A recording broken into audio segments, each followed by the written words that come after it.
Hello，同事们好，欢迎来到今天视频。你知道吗？今天我会跟你们一起分享什么？今天是非常非常好的视频。我们说贫困有什么意思？就说是这样呢，我จะลองมากันชิ้นในวิชามินจิสตุดนี้เราชื่อหนึ่งเลือกยกเมเดียนจีบภาษาจีนก็โดยจีอัตบอลได้เปรียบปอนจีมวยหนึ่งพิบกรีกรอจีบภาษาจีนอย่างอ่านท่า贫困จีบภาษาอังกฤษอย่างท่า poverty ตาไว้ตื้อจีบพิบกรีกรอmột lần chấp đám luật sư nâng bậc hai những pi công nào mới đến ngày ní cứ sự sự的目标我们要第一就是定义贫困的概念 OK กำหนดอันปีตุสนะตุเตในพิบกรีกรา听到的是什么第二识别贫困迹象和衡量标准你知道吗กำหนดอันปีและขณะตุเต能การบอกไว้ในพิบกรีกราตามนี้ครับ第三解释贫困的长策ปนยลอัมพีกำรัดในพิบไกลกราตาพิบไกลกรายังมีประมาณกำรัดในขณะนั้นที่是描述贫困的类型ประเภทในพิบไกลกรา中考一个课文你知道吗这是很重要的 OK 让你们请看看吧ส่ง complete เมื่อเราจบในขนมเมดินี้ซึ่งหนึ่งเลือกยกสำคัญเหมือนกันเลือกปีการเรียนภาษาจีนธรรมดาจีรวมเราซื้อจังធ្វើម៉េចឲ្យយើងទាំងអស់គ្នាជាខ្មែរដូចគ្នាយើងអាចយល់ស៊ីជម្រៅមុននឹងយើងវិនិច្ឆ័យមុននឹងយើងបកស្រាយមុននឹងយើងបញ្ចេញមតិយោបល់ទៅលើចំណុចអីមួយធម្មតាវាមានមេរៀនជាក់លាក់វាមានការសិក្សាជាក់លាក់នៅក្នុងកម្រិតរបស់ពួកគេហើយនៅក្នុងចំណុចទាំងនោះវាត្រូវបានប្រើប្រាស់នៅក្នុងការកាត់ស៊ីជម្រៅការត្រិះរិះពិចារណាក៏ដូចជាការវិភាគថ្លឹងថ្លែងទៅលើហេតុផលណាមួយទីតរ是说吗OK，我们先开始。我想问你们一个问题，就是贫困有什么意思？当然，贫给高没得他们。如果我们根据纳尔逊、曼德拉他们说什么的，贫困并非要人，贫给高没只是在单的。比方对接การเรียนภาษา能第四个讲，我拿第四个讲，你当然是说吗？这是很重要的，对不对？它是人类造成的也คือเธอบ้านประการลังโดยมนุษย์จีนประการเวลา也可以通过人类的行动驾驭消除还ก็อาจลบบำบัดตามระยะมนุษย์ផងដែរ你们同意了没有大家យល់ស្របតាមនឹងអត់ទេលោក Nelson គាត់បាននិយាយចំណុចហ្នឹងណាព្រោះគាត់នៅ South Africa មែនតើទៅមាន poverty ច្រើនមែនតើ貧困ជាច្រើនមុននឹងចាប់ផ្ដើមលោកស៊ឺចង់បង្ហាញនៅចំណុចមួយដែលជាភាសាចិនគេហៅថា贫困的迹象贫困的迹象有4个你知道吗第一是食物នៅក្នុងចំណុចទី1បើយើងមើលទៅលើចំណុចនៃលក្ខណៈទូទៅនៃភាពក្រីក្រគឺ食物ម្ហូបអាហារ3ពេលដែលមនុស្សគ្រប់គ្នាតែងតែញ៉ាំសម្រាប់ជនជាតិរបស់យើងតែអាហារនីមួយការចំណាយរបស់ពួកគាត់ការហូបចុករបស់ពួកគាត់នឹងមាន protein គ្រប់គ្រាន់អត់និយាយទៅប៉ុណ្្នឹងសិនតែពេលមានច្រើនជាងហ្នឹង第二是衣服សម្លៀកបំពាក់他们每天穿的衣服就是新的或者旧的តើសម្លៀកបំពាក់ដែលគាត់ស្លៀកពាក់រាល់ថ្ងៃហ្នឹងគឺសម្លៀកបំពាក់ថ្មីឬក៏ចាស់ហើយគាត់ចំណាយពេលយូរប៉ុណ្ណានៅក្នុងការទិញសម្លៀកបំពាក់ថ្មីមួយអូមានរឿងច្រើនមែនតើអីចឹងនេះគឺជាចំណុចសំខាន់មួយហើយមែនតើទៅហ្នឹងហើយប្រសិនបើយើងធ្លាប់នៅប្រទេសជឿនលឿនយើងនឹងស្គាល់ហើយថាការស្លៀកពាក់របស់ពួកគេពេលខ្លះគេស្លៀកពាក់ទៅតាមរដូវកាលនីមួយគឺត្រូវបានផ្លាស់ប្ដូរអញ្ចឹងគាត់អត់ស្លៀកពាក់យូរពីព្រោះចំណូលនិងការចំណាយវាមានសមតុល្យឬក៏មានតុល្យភាពនៅក្នុងការចាយវាមានច្រើននៅក្នុងចំណុចនេះបើយើងនិយាយខ្លីៗទី3是住房ការជំរកកន្លែងរស់នៅរបស់គាត់ប្រទេសកំពុងអភិវឌ្ឍយើងហៅថា发展中国家យើងនឹងឃើញគម្លាតរវាងភាសាអង់គ្លេសហៅ gap គម្លាតរវាងទីក្រុងនិងជនបទបើយើងធ្វើដំណើរចេញពីទីក្រុងប្រហែលជា10គីឡូម៉ែត្រយើងនឹងឃើញជនបទហើយពេលនោះនឹងឃើញផ្ទះធំតូចនៅតាមលំនៅឋានរបស់ពួកគាត់នីមួយហើយទីផ្សារផ្ទះដែលធំមានរថយន្តមានការគេមធ្យោបាយធ្វើដំណើរដូចជារថយន្តម៉ូតូគេសម្ភារៈប្រើប្រាស់ផ្សេងទៀតយើងនឹងសន្មតថាពួកគាត់ជាអ្នក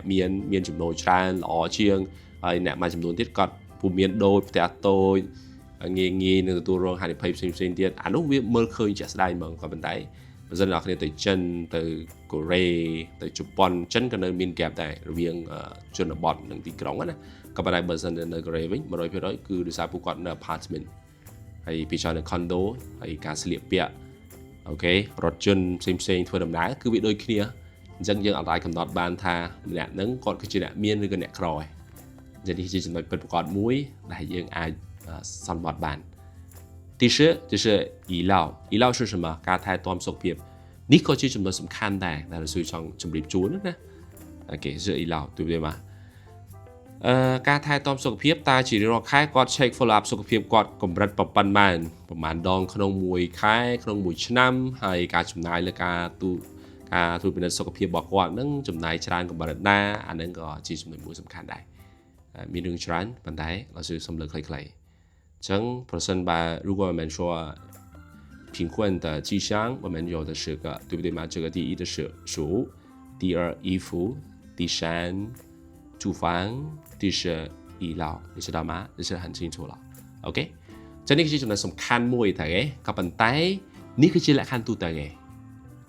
本身吧យើងធ្វើការវាស់វែងទៅលើចំណុចជាក់ស្ដែងគេនឹងលើកយកចំណុច3ចំណុច3នោះទី1គេហៅជាភាសាចិនថា健康សុខភាព第二是教育ការអប់រំ第三是生活水平 living standard health education living standard 你知道吗 OK 这是很重要的对不对កាលណានិយាយពីសុខភាពគេនឹងលើកយក2ចំណុចសំខាន់ដែលជាចំណុចប្រើប្រាស់ដល់គ្នាអាចទៅ check នៅក្នុងទៅនៃ World Bank ផ្សេងទៀតយកមកប្រើក្នុងការ calculate ទៅលើលោកសឿថ្ងៃនេះអត់បានលើកយករូបមន្តនៅក្នុងការកណនាទេថ្ងៃណាមួយលោកសឿនឹងបរៀនរហូតដល់កម្រិតការកណនារូបមន្តអានេះគ្រាន់តែនិយាយយល់អំពី concept ទូទៅឯងថាតើហ្នឹងហើយ贫困គេ概念有什么的ទស្សនៈនៅក្នុងភាពក្រីក្រមានអីគេអញ្ចឹងលោកសឿគ្រាន់តែយកមកនិយាយកន្លែងប៉ុណ្្នឹងឯងចឹងនៅក្នុងចំណុចទី1បើនិយាយពីសុខភាពគេនឹងនិយាយទៅដល់អ៊ីងរ៉ាងបកភាសាខ្មែរថា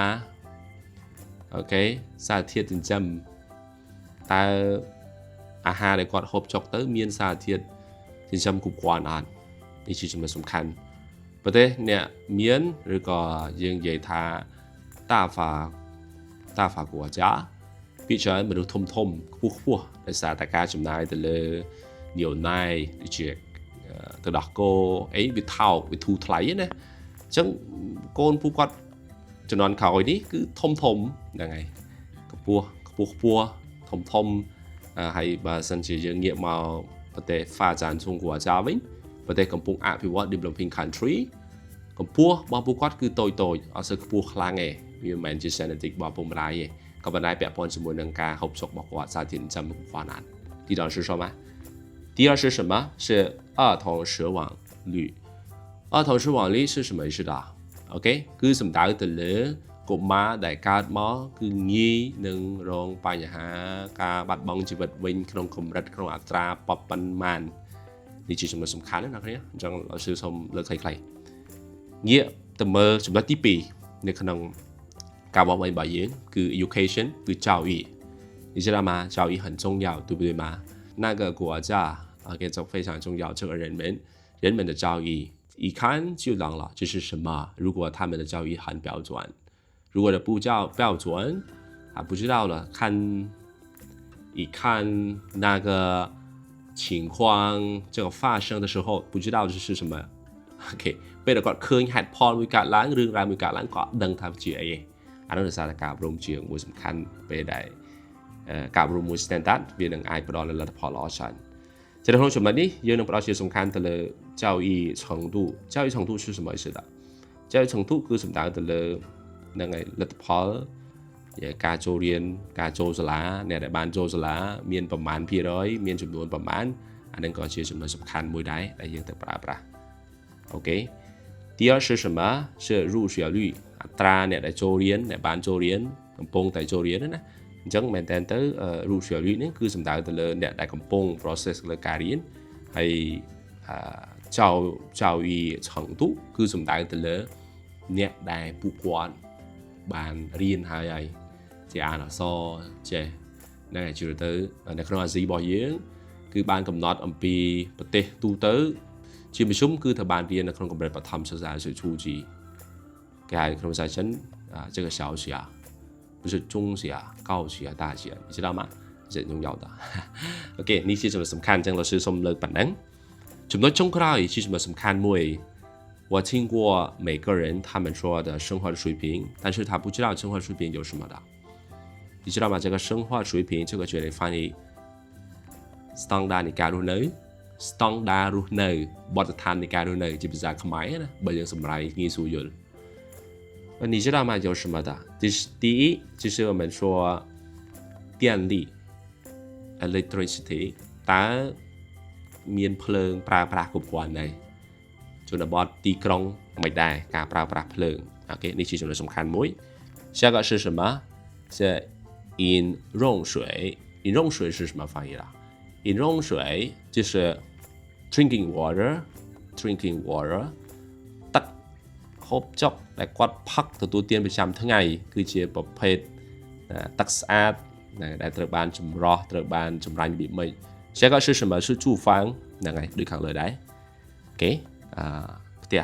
ចម្រោកកត់ស្នាក់នៅរបៀបម៉េចត្រូវមើលដែរ下个是什么烹饪燃料烹饪燃料នេះគឺយើងផ្ដោតសំខាន់ទៅលើអ៊ីនធឺណិតដែលប្រើប្រាស់នៅក្នុងការចម្អិនម្ហូបជាទៅយើងប្រើអុសប្រើ gas ប្រើអីហ្នឹងអានេះជាចំណុចសំខាន់ដែរអូខេអញ្ចឹងប្រទេសជឿនលឿនគេឡើងប្រើអុសហើយគេប្រើ gas អញ្ចឹង gas ហ្នឹងគេមានប្រព័ន្ធជា system របស់គេដែលយើងប្រើជាមួយ heater system ដែលប្រើក្នុងផ្ទះដើម្បី warm ផ្ទះឲ្យក្តៅណានៅខែរដូវត្រជាក់ណាអញ្ចឹងជឿទៅគឺ gas នេះឯងគឺចំណាយច្រើនជាងគេប្រចាំខែជឿទៅ中考一个蔗产，你知道吗？这个蔗产你们学过好了，对不对吗？对，这个上个视频我给你们知道了这个蔗产有什么的。OK， นี่คือแบบป้อนชั่วโมงตรอบนี่คือจุดสำคัญដែលយើងប្រើប្រាស់នៅក្នុងការមកវិញអ្នកគ្នាដឹងទេថាជាទូទៅចំណុចទាំងអស់នេះយើងត្រូវបានប្រើនៅក្នុងភាសាអង់គ្លេសហៅ Sustainable Development Goal ក្នុងភាសាចិនយើងអាចនិយាយបានថា可持续发展目标OK 可持续发展目标可持续发展目标នឹងបកជាភាសាខ្មែរថាគោលដៅនៃការអភិវឌ្ឍប្រកបដោយចីរភាពđấy ស្ដាប់ទៅពីរោះណាមេថាការអភិវឌ្ឍមួយដែលបន្តអត់ឈប់ឈរវាមិនមែនអភិវឌ្ឍបានតែមួយពេលចំណុចមាន17ចំណុចក៏ប៉ុន្តែលោកsưបានយកមកលើកនិយាយនៅក្នុងវីដេអូនេះទេចំណុចទី1ដែលគេត្រូវគិតហើយត្រូវពិចារណាជាងគេបំផុតនោះគឺគេ无贫困是什么翻译的បកមកថា no poverty អត់មានភាពក្រីក្រនេះច្បាស់មកគឺធ្វើម៉េចដើម្បីលុបបំបាត់កុំឲ្យមានភាពក្រីក្រទី1第二是什么零计二យើងបកជាភាសាខ្មែរយើងនិយាយថាលុបបំបាត់ភាពស្រេកឃ្លានក្នុងភាសាអង់គ្លេសហៅ zero hunger កន្លែងនេះក្នុងកម្មវិធី forum ធំអីលើកយកមកនិយាយច្រើនមែនតើអ្នកគ្នានេះជាចំណុចសំខាន់មួយដែលពិភពលោកគេព្រួយបារម្ភធ្វើម៉េចឲ្យពួកគាត់ហូបចុកបានគ្រប់គ្រាន់នេះជាចំណុចសំខាន់ណាលោកsưនិយាយច្រើនដែរអំពីចំណុចលក្ខខណ្ឌដែលយើងមើលទូទៅក៏ដូចជាការវាស់វែងឥឡូវវិលត្រឡប់មកចំណុចមួយដែលលោកsưចង់ប្រាប់បន្តិចភាពក្រីក្រវាប្រកបណាស់វានឹងកើតមាននៅក្នុងខណៈពេលដែលប្រទេសមួយមានប្រាក់ចំណូលដែលជាភាសាអង់គ្លេសគេហៅថា GDP per capita ប្រាក់ចំណូលរបស់បុគ្គលម្នាក់នេះទីដល់សមាចឹងប្រាក់ចំណូលរបស់បុគ្គលម្នាក់ប្រសិនបើប្រាក់ចំណូលរបស់គាត់ទទួលបាននឹងវាតិចតួចវាទាបចឹងដូចជាប្រទេសរបស់យើងចឹងយើងស្ថិតនៅក្នុង lower middle income គឺប្រាក់ចំណូលជាទៅគឺ 1146 ទៅដល់ 4515 នេះគឺជា new update lower middle income អញ្ចឹងវាងាយមែនតើមិនបាច់ចាំកំណត់ទេវាការ escape poverty ការលុបបំបាត់ភាពក្រីក្រហ្នឹងវាជារឿងមួយសំខាន់ទេព្រោះយើងស្ថិតនៅក្នុងកម្រិតហ្នឹងយើងទៅពីផុតពី low income ទេអញ្ចឹងបាច់ចាំនិយាយទៅដល់ណាទៀតទេណាចឹងនេះជាចំណុចសំខាន់ហើយយើងគេចាប់ទុកជា 发展中国家 developing country នេះជាចំណុចមួយហើយប្រសិនបើគេចង់រក GDP per capita គេប្រកាសជាយក GDP សរុបចែកជាមួយនឹង population ចំនួនប្រជាជន GDP សរុបចែកនឹងចំនួនប្រជាជននេះសំខាន់ណាប្រសិនបើចង់ឲ្យប្រទេសមួយមានចំណូលខ្ពស់ត្រូវតែទាញវិនិយោគិនមកវិនិយោគនៅក្នុងប្រទេសដើម្បីបង្កើនការងារកាលណាបង្កើនការងារវានឹងបង្កើនទៅលើប្រាក់ចំណូលកាលណាបង្កើនប្រាក់ចំណូលនឹងមានតម្រូវការច្រើនកាលណាមានតម្រូវការច្រើនរាល់ការផលិតទាំងអស់វានឹងកើតមានទៅជាប្រតិបត្តិការមួយដ៏ល្អប្រសើរអញ្ចឹងគេហៅថាខ្សែសង្វាក់ផលិតកម្មហ្នឹងវានឹងកើតមានទាំង input ទាំង output ហ្នឹងវាទៅទាំងអស់ហើយជារឿងសំខាន់ណាស់អ្នកគ្នាមែនតើទៅយើងត្រូវតែដឹងយើងមិនគួរអត់ដឹងទេហើយយើងចេះតែថាអញ្ចឹងយើងត្រូវតែដឹងហើយយើងយកទៅសិក្សាបន្ថែមនៅក្នុងចំណុចជាច្រើនទៀតដែលប្រើប្រាស់ពាក់ព័ន្ធជាមួយនឹង economic ហ្នឹងហើយអឺគឺថាវានឹងល្អប្រសើរច្រើននាថ្ងៃនាពេលខាងមុខ听到是说吗对អូខេឥឡូវកុំឲ្យខាតពេលច្រើនយើងទៅមើលកម្រិតនៃភាពក្រីក្រជឿទៅកម្រិតនៃភាពក្រីក្រគេចែកចេញជា2កម្រិតតែពិតមានច្រើនជាងនេះណាលោកsưសូមនិយាយប៉ុណ្្នឹងចាស់លោកsưអត់និយាយច្រើនជាងហ្នឹងនៅក្នុងកម្រិតទី1ក្នុងភាសាចិនគេអានថា绝对贫困绝对贫困是什么翻译បកជាភាសាអង់គ្លេសគេហៅថា absolute poverty គឺសំដៅទៅលើភាពក្រីក្រភាពក្រីក្រដាច់ខាតមកឬក្រីក្រខ្លាំងមកចឹងមែនតើទៅគាត់រកតែអាហារសម្រាប់ញ៉ាំប្រចាំថ្ងៃមកគាត់អត់បានទេអានឹងគេហៅថា绝对贫困កម្រិតមួយហ្នឹងរៀងយ៉ាប់កាយប្រែបន្តិចហើយត្រូវការចំណាយពេលច្រើន第二是相对贫困相对贫困យើងបកមកជាភាសាខ្មែរថាគេភាពក្រីក្រ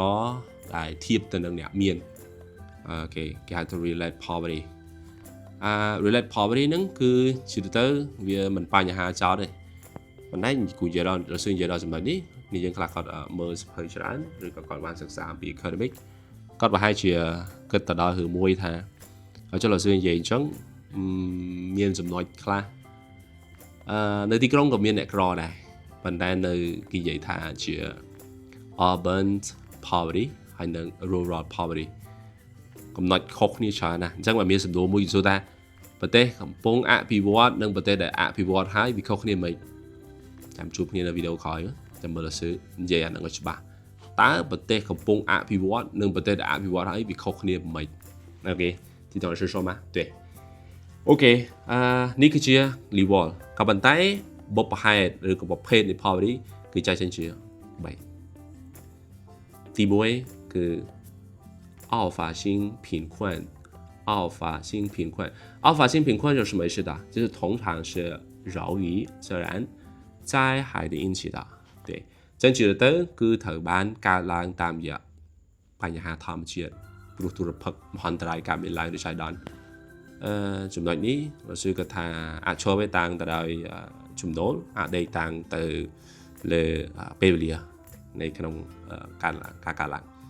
ជាទៅមិនជាបញ្ហាទេប្រសិនបើគេដោះស្រាយជារួមបានមកវិញគឺស្ថានភាពនឹងកែប្រែត្រឡប់មកវិញអញ្ចឹងវាមិនមានជាបញ្ហាចោតច្រើនទេបើសិនតែយើងនិយាយអំពី这个alpha性贫困 OK 没什么是问题 OK 第二是早期性贫困早期性贫困គូលេខ5ណាពាក្យ alpha 性贫困ហ្នឹងជាភាសាអង់គ្លេសគេហៅថា occasional poverty ហើយសម្រាប់ពាក្យថា早期性贫困គឺ cyclical poverty គឺបកជាភាសាខ្មែរមានថាបញ្ហាដែលត្រូវបានកើតឡើងតាមរយៈវដ្តតោះណាក្រីក្រតាមរយៈវដ្តការឡើងសេដ្ឋកិច្ចជួបបញ្ហាសេដ្ឋកិច្ចគឺធ្លាក់ចុះគឺគាត់នឹងធ្លាក់ចុះបាត់ចំណូលគាត់ការឡើងអញ្ចឹងវាអាចកើតឡើងតាមរយៈបែបហ្នឹងអាចថាជា经济衰退គឺការ economic recession គឺនេះគឺជាចំណុចសំខាន់មួយពេលដែលធ្លាក់ចុះទៅលើសេដ្ឋកិច្ចគឺនឹងកើតមានទៅជាភាពក្រីក្រហើយបើកើតឡើងតទៅវិញចឹងគេនិយាយថាធ្លាក់ចុះហើយណាបើកើនឡើងវាជារឿងល្អហើយប៉ុន្តែវាជា cyclical right ចុះឡើងជា cycle ភាសាអង់គ្លេសភាសាខ្មែរគេហៅថាវដ្តក្នុងភាសាចិនគេប្រើពាក្យថាចៅ期你知道吗这个ចៅ期这着么期的星期 OK ចៅ期你知道吗 OK 我记得你们都听我的了就是我说现在有什么意思的第三就是长期贫困长期贫困是什么意思长期贫困បកជាភាសាខ្មែរគឺភាពក្រីក្ររ៉ាំរ៉ៃភាសាអង់គ្លេសគេហៅថា chronic poverty គ្រូចិត្តរៀនចំណុចនេះខ្លាំងមែនតើថ្ងៃពេល sự riêng là economic គឺសំខាន់ខ្លាំងណានៅក្នុងចំណុចនេះជាទូទៅយើងផ្ដោតទៅលើចំណុចទី1គឺអីគេគឺ教育和这样化其偶像ព្រំដែននៅក្នុងការអប់រំឬក៏ធនធាននេះជាចំណុចសំខាន់មែនទែនអញ្ចឹងពួកគាត់មិនមានសាលាគ្រប់គ្រាន់ក្នុងការរៀនគាត់ពុំមានធនធានមានសៀវភៅមានអ៊ីនធឺណិតច្រើននៅក្នុងការប្រើប្រាស់ការរៀនសូត្រអានឹងក៏ធ្វើឲ្យគាត់ក្រីក្រដែរហើយនេះប្រទេសមួយទាំងមូលគេចាំបាច់ត្រូវបដោតទៅលើអានឹងសំខាន់ណាធ្វើម៉េចឲ្យពួកគាត់មានចំណេះធ្វើម៉េច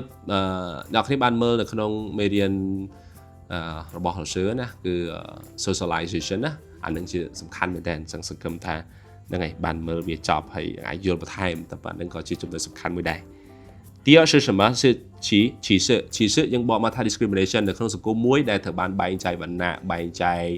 អ្នកមានអ្នកក្របែងចែកភេទនិង gender នៅក្នុងការចូលរៀនផ្សេងទៀតអានឹងក៏ជាចំណុចមួយដែលបកបានទៅជាភាពក្រីក្រដែរអ្នកមាននៅតែមានអ្នកក្រក៏មិនទាន់មាននឹងឯណាអញ្ចឹងអានឹងវាជាចំណុចមួយដែលត្រូវបែងចែកទៅតាមលក្ខខណ្ឌទាំងបកទៅភាពក្រីក្រ流动性受限流动性受限是什么翻译的នេះគឺជាចំណុចបន្តទៀតមានថាគាត់មានភាពលំបាកនៅក្នុងការផ្លាស់ប្ដូរទីកន្លែងពីជនបទទៅទីក្រុងការស្វែងរកការងារគេដែលល្អជាងមុនអានឹងក៏ជាចំណុចមួយសំខាន់ដែរអូខេទីតមក对ចំណុចចុងក្រោយគឺពាក់ព័ន្ធជាមួយនឹងជា发经济聚会ជា发经济聚会ជាភាសាខ្មែរគឺកង្វះនៃឱកាសនៅក្នុងសេដ្ឋកិច្ចកង្វះឱកាសនិយាយស្ដាប់ខ្លីៗគាត់ពុំមានលទ្ធភាពនៅក្នុងការបង្កើតប្រាក់ចំណូលគូនិយាយប៉ុណ្ណឹងយល់ហើយណាហ្នឹងហើយប្រហែលចំណុចនេះគឺជាចំណុចដែលយើងផ្ដោតជាសំខាន់ទៅលើ长期贫困长期贫困នេះគឺសំខាន់មែនតើហើយពីច្រើនអ្នកសេដ្ឋកិច្ចគឺគាត់បានលើកយកទៅចំណុចនេះមកដោះស្រាយដើម្បីឲ្យមានភាពល្អប្រសើរអ្នកសេដ្ឋកិច្ចគេនិយាយខ្លីឯងកាលណាចង់ឲ្យប្រជាជនចង់ឲ្យប្រទេសមួយចង់ឲ្យសង្គមមួយសហគមន៍មួយមានភាពរីកចម្រើនគឺធ្វើម៉េចត្រូវបង្កើនការផលិតបង្កើនការងារធ្វើគឺនិយាយតែប៉ុណ្្នឹងឯងនេះជាចំណុចសំខាន់មួយដែលអ្នកគ្នាត្រូវស្គាល់ត្រូវដឹងបាទលោកsưសំលើកយកប៉ុណ្្នឹងក៏ប៉ុន្តែមិញដូចជាអត់ទាន់ហ្នឹងឯងនិយាយថា poverty ហ្នឹងកម្រិតប្រមាណហ្នឹងឯងប្រមាណដុល្លារដែលគេហៅថាក្រណាបច្ចុប្បន្នយើងបានកំណត់នៅក្នុងឆ្នាំ2022គឺ$2.15ក្នុងមួយថ្ងៃបើសិនបើគាត់រកបាន$2.15ក្នុងមួយថ្ងៃគេចាត់ទុកថាជា extreme poverty គាត់ក្រក៏ប៉ុន្តែមានក្រខ្លាំងជាងនឹងទៀតអានេះគាត់គូនិយាយណាគាត់ជាលុយខ្មែរគឺ$8,600រៀលចុះបើគាត់រកបាន$8,600រៀលគេអានឹងបើគាត់រកបានប៉ុណ្ណឹងក៏ក្រដែរគេហៅថា extreme poverty ក៏ប៉ុន្តែកាលពីឆ្នាំ2015ធ្វើ1.90ហើយ2001វិញតែ1.08ឯងចឹងណាអូខេហើយបើ2019គាត់វិញតែ$1.4000រៀលឯងបាទឥឡូវឡើងហើយឡើង standard ហើយណាចឹង standard នេះគឺជាអ្នកគ្នាអាចទៅ check មើលបាននៅក្នុង World Bank Poverty Lines គឺយើងនឹងបាននិយាយអំពី poverty ហ្នឹងណា standard របស់វា extreme poverty ហ្នឹង low income country ហ្នឹងគេដាក់ថា international poverty lines គឺនិយាយខ្សែបន្ទាត់នៃភាពក្រីក្រជាអន្តរជាតិអញ្ចឹងគេកំណត់ហ្នឹងជាអន្តរជាតិទេណាមិនជនជាតិឬក៏ប្រទេសយើងជាអ្នកកំណត់ប្រទេសណាមួយជាអ្នកកំណត់ទេជាអន្តរជាតិអញ្ចឹងបើសិនបើប្រទេសហ្នឹងគាត់ស្ថិតនៅ low income country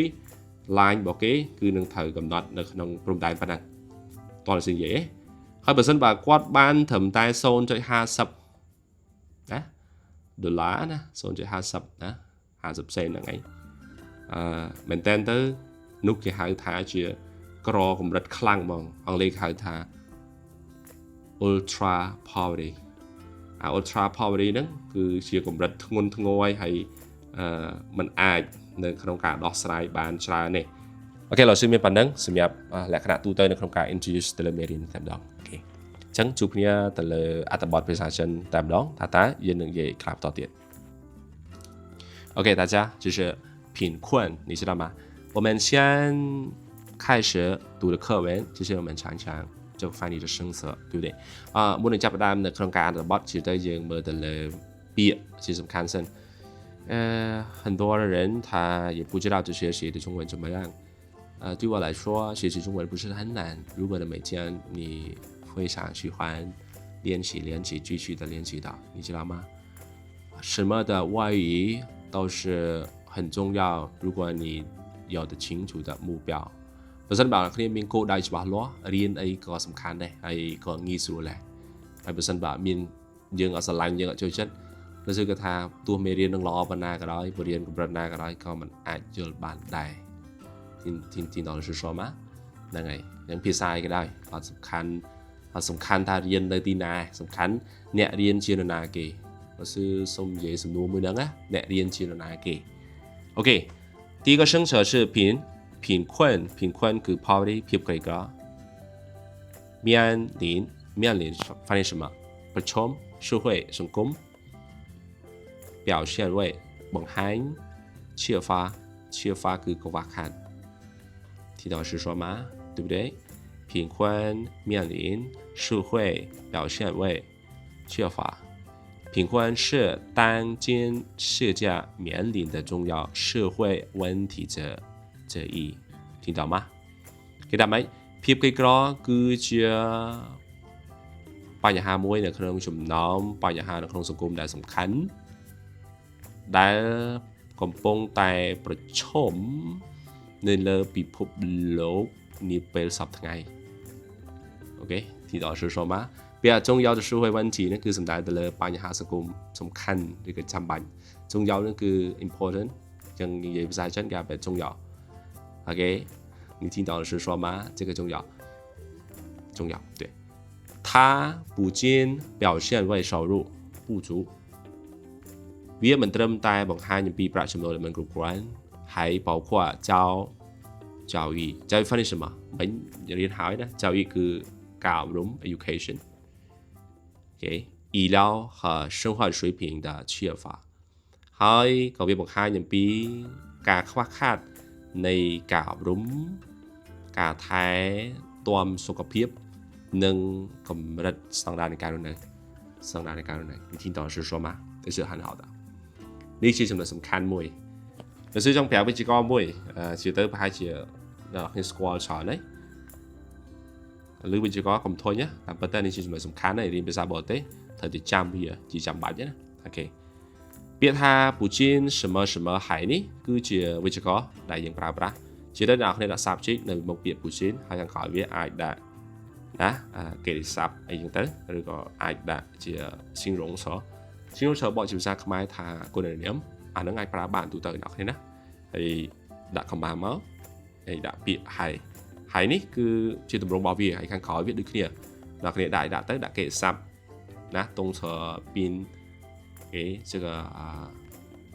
ពីនេះគឺប្រើប្រាស់បានទូទៅចឹងអានេះក៏ជាចំណុចមួយសំខាន់ដែរដែលអ្នកគ្នាអាចប្រើនៅក្នុងការតាក់តែងឬជាប្រយោគសំខាន់ក្នុងភាសាចិនអូខេទីតទៅ說吗ចឹងនេះគឺជាចំណុចសំខាន់ណាហើយសួរសង្ឃឹមថាពេលដែលរៀនហើយគឺអាចយកវាទៅប្រើប្រាស់បន្តទៀតហើយខមានេះក្នុងភាសាចិនយើងអាចប្រើពាក្យថាតោហោណាតោហោតដាក់ស្រៈអូណាទីชื่อសឹងតោហោនេះគឺខមាបើសិនអាចឧទាហរណ៍ខ្លីៗថា不见会说中文ហើយ会说英语គាត់មិនត្រឹមតែចេះនិយាយភាសាចិនទេគឺថែមទាំងចេះនិយាយភាសាអង់គ្លេសថែមទៀត对不对吗今天的课文不见很好还对我们的生活非常重要的 OK មេរៀនថ្ងៃនេះមិនត្រឹមតែល្អទេហើយថែមទាំងវាសំខាន់ចំពោះជីវិតរបស់យើងគ្រប់គ្នាការរស់នៅរបស់ពួកយើងគ្រប់គ្នា这是很好对不对吗这是不见什么什么还不见តែប៉ុន្តែគេអាចប្រើប្រាស់បើសិនគេចង់បន្លាយបន្តិច不见什么什么ជាដល់គ្នាប្រហែលជាធ្លាប់ឮពាក្យហ្នឹងណាមិនត្រឹមតែថែមទាំងណាដូចគ្នាទេពាក្យហ្នឹងណាប្រើពាក្យហៃក៏បានឈឿក៏បានគាត់ឲ្យចង់សរសេរវាក្នុងកម្រងទូទៅណាអូខេទេឥឡូវយើងទៅតចំណុចបន្តទៀតនៅក្នុងចំណុចនេះមានពាក្យជាសោហើយហួតហើយនឹងពាក្យថា陷入接受បកមកថាទទួល接受良好的教育ការទទួលនឹងការអប់រំដែលល្អហើយពាក្យថា获得穩定的工作ទទួលបាននៅការងារទទួលបាននៅការងារដែលមានសេរីភាពខុសគ្នាយ៉ាងម៉េចដែរពីពីហ្នឹងហើយចឹងអាចមើលក្នុងឧទាហរណ៍ទៅគឺឃើញទេឥឡូវទៅអានអត្ថបទទាំងអស់គ្នា生活在贫困中的人អ្នកដែលរស់នៅក្នុងគេភាពក្រីក្រ就往往缺少发展机会往往缺少发展机会这个发展机会我们อาการในโครงการอภิวัต你听到吗往往会什么的这是很重要对不对吗 OK往往bọnមកថាជាការឬក៏ជាញឹកញាប់វាជា adverb of frequency ជាទៅដាក់នៅពីមុខគេស័ព្ទណាអូខេអ្នកដែលរស់នៅក្នុងភាពក្រីក្រជានិច្ចការគឺបានបាត់បង់ឱកាសនៅក្នុងការអភិវឌ្ឍ难于接受良好的教育ពិបាកនៅក្នុងការទទួលការអប់រំដ៏ល្អប្រសើរ越难于获得稳定的工作ហើយក៏ពិបាកនៅក្នុងការទទួលកិច្ចការងារឬក៏ការងារដែលមានសេរីភាព从而陷入长期的困境ភាពលំបាកស្ថានភាពដែលលំបាក听到吗ហើយនឹងធ្លាក់ខ្លួនហើយនឹងคลายទៅជាស្ថានភាពដែលលំបាករយៈពេលវែង哇这是很好的大家你知道吗 OK如果你们有问题请问我对不对吗 OK បើសិនបើអ្នកមានសំណួរសូមសួរលោកស៊ឺណានៅក្នុង comment នៅក្នុងខមវីដេអូនេះជាចំណុចសំខាន់មួយដែលស៊ឺចង់បន្ថែមក្រៅពីការរៀនទៅលើលក្ខណៈ conception ទូទៅយើងអាចប្រើនៅក្នុងនេះក៏បានដូចគ្នាហើយរៀនមើលណាភាសាចិនតាមពិតបើស៊ឺធ្លាប់ធ្វើវីដេអូឲ្យដែលនិយាយពីការតែងប្រយោគភាសាចិនបានវិញទៅធ្វើមិនខ្លះណាមានប្រធានពេលវេលាទីកន្លែងគេសាំកាំបាត់អ្នកគ្នាចាំតែប៉ុណ្្នឹងទៅរៀនចិនចេះហើយអត់ពិបាករៀនទេ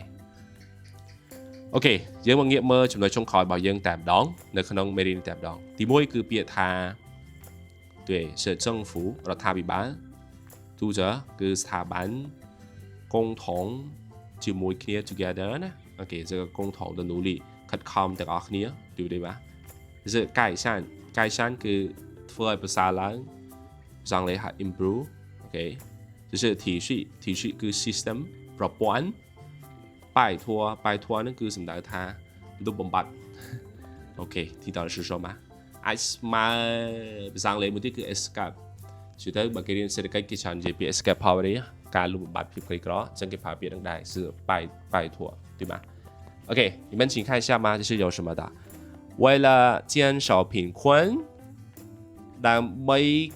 កាត់បន្ថយភាពក្រីក្រអូខេហ្នឹងហើយ各国政府和社会主者是要共同努力你听到吗រដ្ឋាភិបាលនិងអង្គការសង្គមនីមួយប្រទេសនីមួយត្រូវគេត្រូវខិតខំរួមគ្នាអូខេខិតខំរួមគ្នា是通过ណា通过该善教育ដោយឬក៏តាមរយៈការធ្វើឲ្យប្រសើរឡើងទៅលើការអប់រំ提供就业机会ការជំរុញឲ្យមានការងារធ្វើ和完善社会标章体系你知道吗ហើយនឹងជំរុញគេប្រព័ន្ធសន្តិសុខសង្គមអូខេគេហៅថា social security អញ្ចឹងធ្វើឲ្យប្រព័ន្ធសន្តិសុខសង្គមហ្នឹងត្រូវតែល្អប្រសើរ帮助更多人នឹងអាចជួយបានមនុស្សជាច្រើនអូខេកិច្ចផុតឬក៏រត់ចេញពីភាពក្រីក្រ就是拜托的贫困极乐的ផល实现更好的生活极乐的ផលធ្វើឲ្យជីវិតការរស់នៅរបស់ពួកគេនឹងកាន់តែល្អប្រសើរគឺនិយាយដដែលភាពក្រីក្រក្នុងចំណោម3ចំណុចហ្នឹងមានតែចំណុចមួយដែលពិបាកជាងគេវាពាក្យថាក្រវាសិតតែពិបាកចំណុចមួយណាក៏ប៉ុន្តែអាពីរទៀតនោះវាជាលក្ខណៈមួយដែលអាចបាត់ទៅវិញក្នុងខណៈពេលដែលគេដោះស្រាយបានក៏ប៉ុន្តែអ្វីដែលពិបាកជាងគេគឺ education គឺ教育ណាវាវែងឆ្ងាយគឺ long life education ការរៀនការសិក្សា long life learning ណាការសិក្សាពេញមួយជីវិតការខិតខំការរៀនសូត្រពាក្យថា sau y một mắt cứ việc bên ngay à việc dây mà máu mà đó mà việc bên ngay à cả rồi mùi đó hay thôi bây giờ mình đo nơiเรากำหนดคนไหลวายุในเชิงสำคัญมุ้ยสำหรับจิตศาสตร์มุ้ยให้เดี๋ยวเราซื้อทัวร์วิดีโอในขนมชาแนลวิสามิชุดนี้เป็นแต่ถ้ากูจังใจดำเลยในชุดนี้ดังเอาไว้แต่กูเมียนมันติดมันตุ้ยปะเนาะตลอดเวลานี้ให้สังคมไทยมีชื่อจุดไหนมุ้ยได้ทราบชอบจมูกในสังคมบอกปุยยืงให้จมูกจิตศาสตร์บอกปุยยืงเครื่องเนียมเชื่อปลอดขมายหรือก็จุดจีขมายจังนี่คือจุดสำคัญมุ้ยแต่ครูบานประกาศแต่ละวิดีโอนี้แล้วครูสังคมไทยยืนดังกันแต่เมียนจำเนตดังหล่อจิตศาสตร์แต่เมียนจำเนตดังหล่อให้เขายืนดังมีพิบคลังจีระบอกยืงจังหลายให้ครูดังดอชูในเปียสำคัญได้ชีจุดนี้ professional Chinese ยังเธอสควอเวียตลอดจีบจุดนี้สิ่งนี้ได้ยังเธอปลาอย่างไปช่างตลอดภาษาจีนวันนี้โอเคงั้นเราซื้อมีปัญหาให้ complete like ประสานไปช่วยกันของวิดีโอนี้ comment ประสานมีปัญหาหรือก็สำรวจไว้ในช่องซัว subscribe สำหรับวิดีโอกันต่อจุดนี้ในวิดีโอภาษาจีนประกอบต่อទៀតដែលពាក់ព័ន្ធជាមួយនឹងជំនាញនៅក្នុងការប្រើប្រាស់ភាសាចិន